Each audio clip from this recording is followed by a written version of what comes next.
This was very affecting and hard to watch at times, but I can't imagine how hard it must have been to sort of inhabit this woman. Can you sort of talk a little bit about? It was very emotional. As I was preparing the film, meeting with families of victims and mostly murder. As time passes, their stories really creep into you. You feel their pain, and by the time we started filming, we shot the film in order, which I think really helped, because I was ready to shoot this. I was waiting for it to come out, really. Those were not pleasant days, for sure. So, and in filming it, I've read a little bit, but this was something that also affected you as well, as sort of, you kind of put yourself in her position, in that character's position. It was not something which was very difficult to write, or create. I'm married, I have kids, so whenever I was questioning something, I could think about like my own situation, those images came to my mind if something like that would happen, and that was kind of like easy, But what was really difficult on set was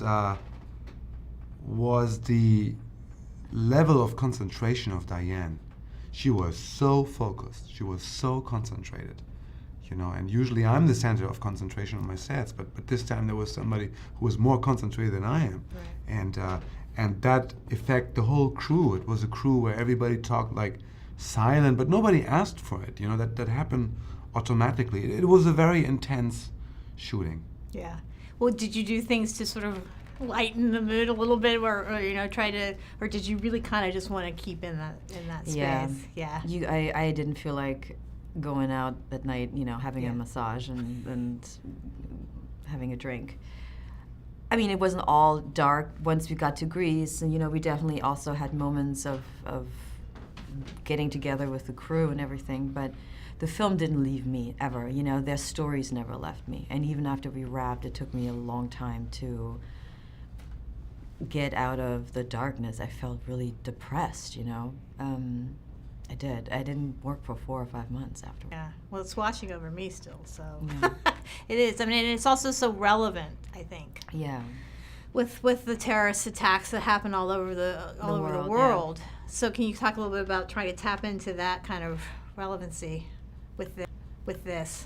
I'm a kid of today. I'm a filmmaker of today. It's like I am concerned about the world I'm living. Like I said before, I have kids and they ask me questions, right. And I have to give them answers, and I have to give them somehow the right answers, So therefore, I'm reading the newspapers, and I watch the news, and I try to understand the world, and sometimes I don't have the right answers, and doing such a film helps me to find the right answers. It sounds a bit like, I don't know, a therapist kind of thing, but it is. Cathartic. It is a bit.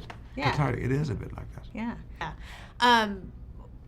Finally, I kind of wanted to ask your take on the film and what you hope audiences will walk away. I hope that it connects people in a strange way. I think we all live in this reality of terrorism, no matter what it is, in what shape or form. Jihad is some crazy guy in Vegas, right extremism all over the world, and it's a global problem. But we don't hear enough about the people that stay behind and that actually have to live with something like this. And I think we often don't realize that, because on TV, we hear about the victims, as we should, and the motives of the killers, but we don't really come back and look at the mother, who lost her kid 5 months later, or 6 months later, or 20 years later. Yeah. And it's created a whole other level of people and grief that I think is very universal, and that's what moved me when I read the script.